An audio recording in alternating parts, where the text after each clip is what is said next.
Welcome back to another episode of the Australian Retirement Podcast, your source of financial goodness every Thursday. I'm here with a surprisingly sniffly Drew Meredith, mate. Hey, how you doing? As soon as winter hits in Melbourne, it goes down to like -3. So, yeah, the change of seasons hit me. Yep. Well, hopefully it's not the man flu. I'm not under the table. So, yep, not yet. Yeah, no, not yet. We'd intended on recording 1 or 2 podcasts. It could be 12 if they quarantine this section. And I'm not allowed to leave this little fish tank for a day or two.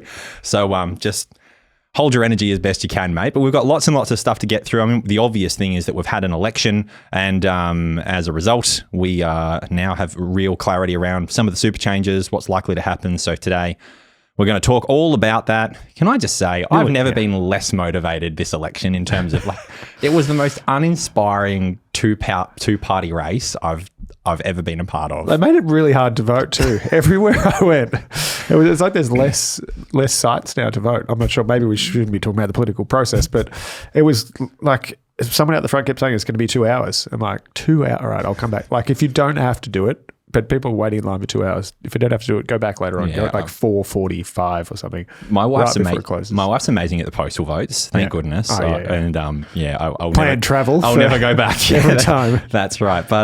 But yeah, I did have a laugh about when I was looking at that ballot paper. There was like of all the different candidates up on the top line, one was just blank. Yeah. And I thought, oh, this is just the dummy vote that everyone goes to say, look, I'm fed up. I don't want either of the parties that are likely to win this election. So and no democracy sausages. Did you get a democracy sausage?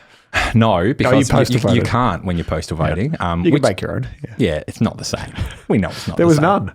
I couldn't find a single barbecue. Just to be clear, did you go back multiple times? You actually go there, they said come back late, like it's going to take 2 hours. I just didn't want to sit in line. I needed coffee, went for a run, came back. It was still the same line. Came back, drove past 2 hours later, still the same line, and then came back an hour after that. Oh, so you're doing drive-bys to try to find a good time to go and vote. Yeah. Okay. And still no democracy sausage at any point. All right. Mental note, if you're listening to this, anyone from the AEC, the sausage Bring back the sausage. needs to return. It's the one thing that we can be inspired to do for these elections now. I mean, the result is bad news for some people too, isn't it? Well, Peter Dutton in particular probably didn't enjoy the news. Let's with some segue into having real conversations about finance. Yeah. Got it. Okay. Could be bad news for everyone. We did do an episode on this. There must be 3-4 months ago. It was definitely this year. But the Labor Party's thumping win, as we're going to say, thumping, opens the risk that Division 296, being the $3 million cap on superannuation balances, and that not a cap, I hate saying a cap, but the additional tax applied to balances over $3 million per person is looking more and more likely to go ahead. 296 is back. You're quite opinionated about this change too, as am I. Yeah. Look, we've done a great podcast on this already. Well, you'll be the judge of that, listeners, but we think it's pretty great. And as part of that, that we go into great detail there about it, but the legislation, there was a period for that to be enacted, and that period passed just before the election. Yeah. So we're under the impression that this was dead, buried, forgotten. But they have enough power now to get this one through, all things being equal.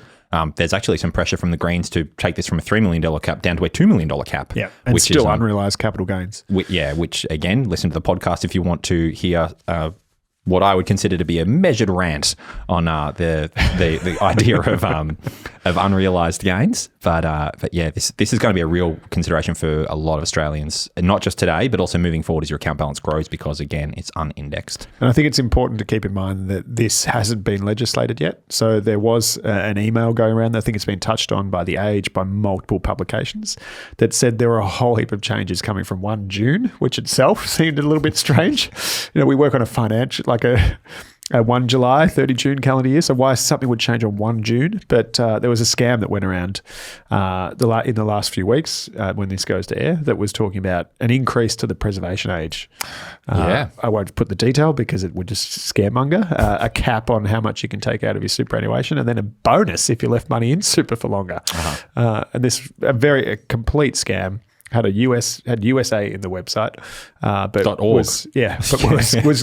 There were questions, there were comments. I think I got pushed a YouTube video about it via my account as well. So it was incredibly scary. So we wanted to address in this one what changes are actually occurring. Yeah, that's right. And what changes aren't. I confess that when that rolled through, that came as a surprise to me, but it was a drop everything scramble. I've got to get to a reputable newspaper to confirm that this is true, because this is massive. And the timing would check out in terms of all these big announcements, but luckily to no avail. No, there are changes, certainly, and we're going to go through all those. We'll be objective here. There's some stuff that stays the same.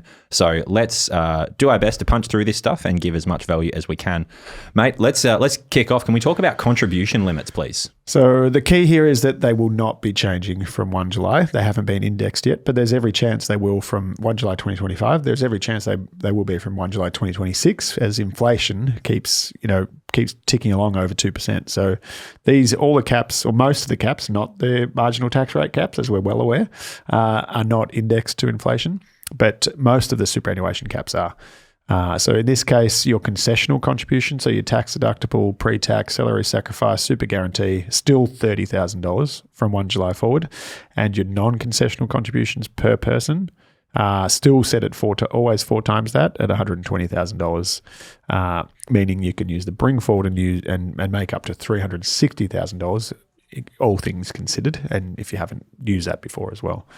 I think that's an important one, that those limits haven't changed. Yeah, agreed. Yeah. And as you said, these will continue to grow in the future, or they're supposed to, but that's certainly not something that we need to worry about right now. The next one, of course, is this concept of total superannuation balance. We've spoken about this. It's often referred to as TSB. And your total superannuation balance is the amount of money that you can have and put into a pension account. An actual cap. Yes. Yeah.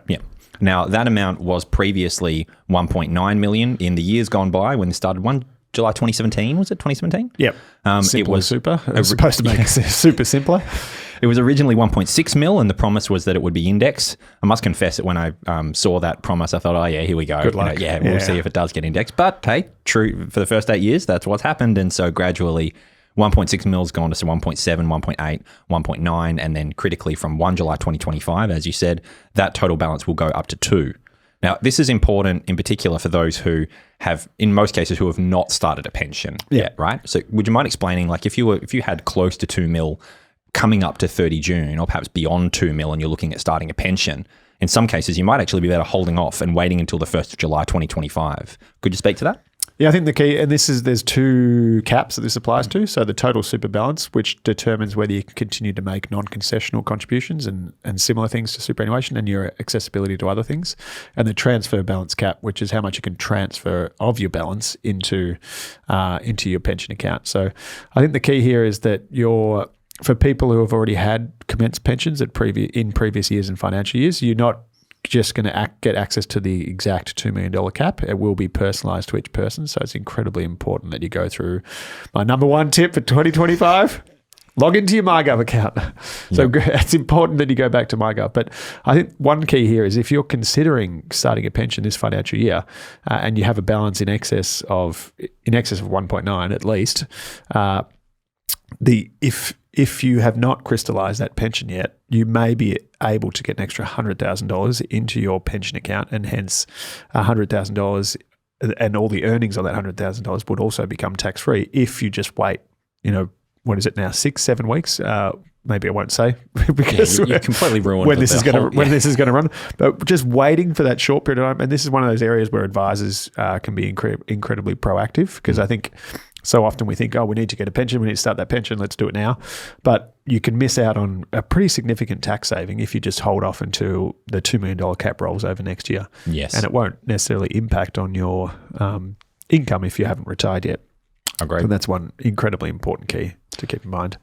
Pension minimums. So if you have set up an allocated pension, then of course, as we all know, or hopefully you all know, that there are minimum drawdowns that you need to take. Largely speaking, they're unchanged, right? Yeah, I'm going to start a movement where we call these retirement incomes. There's too many, like transition retirement income stream. There's a TRIS, there's a TTR, people know it as an account-based pension, allocated pension, and all these words seem to confuse people all the time. So it's basically... I like it. Retirement incomes. Your retirement, because that's what it is, but we call it all these other things that are way too complicated. So pension minimums aren't changing. They're still the same, and I think this is a key whenever information comes out. But because it is a new 1 July, your minimum pension for the next financial year will be calculated based on your balance and your age as of 1 July 2025. So if you turn 65 during this financial year, then your pension is likely to increase to that 5% for the 25-26 financial year. So if you have an industry fund, most platforms will take care of that. If it's an SMSF, you're going to have to rethink how you're paying out those pensions each year. Mm-hmm. Now, we will momentarily step aside because there's two pension minimums that are staying the same, as you pointed out. Love the term. Retirement incomes, as in the amount you can draw from your account-based pension. Yeah. Those numbers, those percentage-based minimums are the same. But there's another pension, of course, which is the age pension. Now, the age pension was last indexed on the 20th of March, from recollection. Ooh. And it there is no change from 1 July other than just the normal indexation. Because they do a March-September year? There was a hope that either/both governments would propose some changes to particularly age pension because that number, we've spoken before about the idea that if you're a non-homeowner, for instance, almost all of that fortnightly payment is getting absorbed just in rent alone, which is unfortunately a real issue with the system. Sadly, there was no changes proposed as part of either government's election promises, and thus it's business as usual. Thanks for watching this episode of the Australian Retirement Podcast. I'm Owen Rask, the founder of the Rask Group and Chief Financial Officer of Rask Invest. One of the great things about retirement is you get to switch off your active income and move into a mode where you rely on passive income from your investments. This can be a daunting time for a lot of people. In fact, most people in our community will seek financial advice at this time in their lives. So if you're watching the Australian Retirement Podcast, you should know that we have resources to help you find a qualified and vetted financial advisor. To get in touch with one of our financial advisors or partner advisors, you can head to the YouTube description that's below the video and simply click the link to get taken to a page where you'll find lots of resources for finding a financial planner. We've even created a matching tool which matches you to an advisor that we think may be suitable for your stage of life, your assets, or your goals. And you can also find resources on how to verify financial planners and their qualifications. That's all available in the link in your YouTube description. Let's get back to the show. Yeah, exactly. And I think the similar one too, and I've had a lot of questions about this, with the pension minimums not changing, the carry forward concessional contributions, I find 1 July or 30 June, 1 July is an important time to review these. And it's important to keep in mind they're not changing, but your total super balance, for which you have to be under $500,000 to be able to carry forward the concessional contributions you haven't used in previous years, is reset essentially and remeasured each 1 July. So if you're going over $500,000 from 1 July next year, you're going to lose the opportunity to continue to bring forward those concessional contributions. You'll also lose that fifth year because it's based on financial years, and I've had plenty of aggressive comments about this when I put it in a video on YouTube recently. But you will lose that fifth year because naturally you're going into a new financial year. So now's the time. Give yourself a good 4 or 5 weeks before the end of financial year to make sure that if your balance is going to go over 500,000, is there any carried forward concessional contributions? Do you have big capital gains tax events you should be worried about? And just being on top of all those things, and it's something we're constantly doing at the moment too. Yeah, agreed. It's hard to know what's going to happen over the next 2 months with markets. Frankly, it's hard to know what's happening over the next half an hour with markets, perhaps more so. It's good.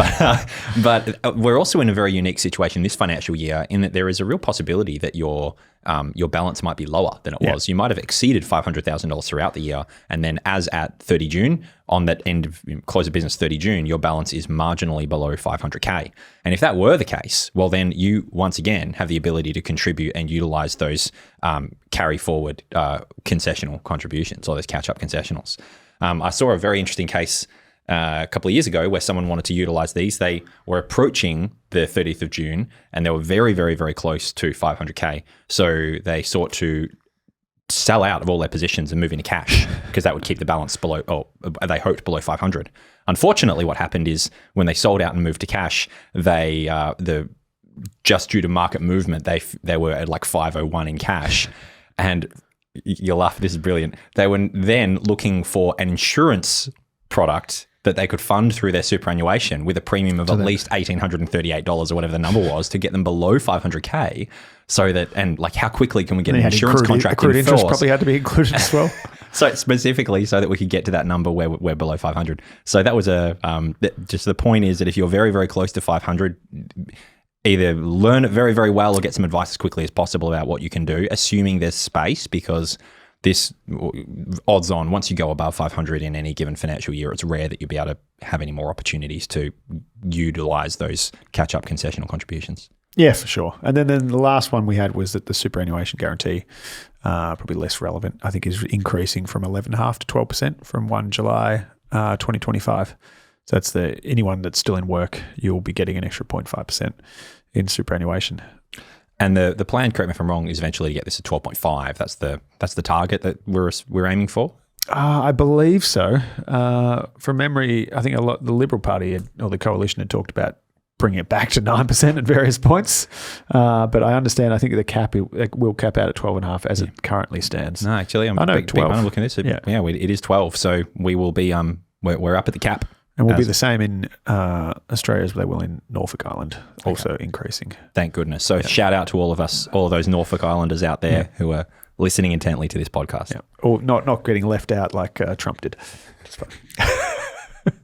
All right. So overall, I think that's a pretty good summary. I mean, there are some things that are certainly changing. I think for the most part of this financial year, there's less changing than before, at least immediately, like in previous years. Yeah. Notwithstanding that Division 296 is a massive change depending on what your superannuation balance is. Again, we've got a great podcast that we recorded earlier, and so we'll drop that into the show notes if you want to leap to that and get a better sense as to how that might impact your balance. Yeah, but still plenty of work to do. Now is the perfect time. If you have an advisor, you don't have an advisor, go and log into your MyGov account, check your super balance, check your carry forward contribution, check your contribution cash, get them all out of MyGov into a spreadsheet anywhere, a notebook, whatever it is, and just be informed, because you don't want to miss opportunities this time of year. Well played, mate. Not a lot of sniffles throughout the whole show. I think you did a really good job. Thank you very much, everyone, for listening, and we will be back in your ears next Thursday. Good to see you. Thanks for watching this video on the Rask Network. While you're here, don't forget to like and subscribe so you can get videos each and every day on business, finance, investing, and so much more.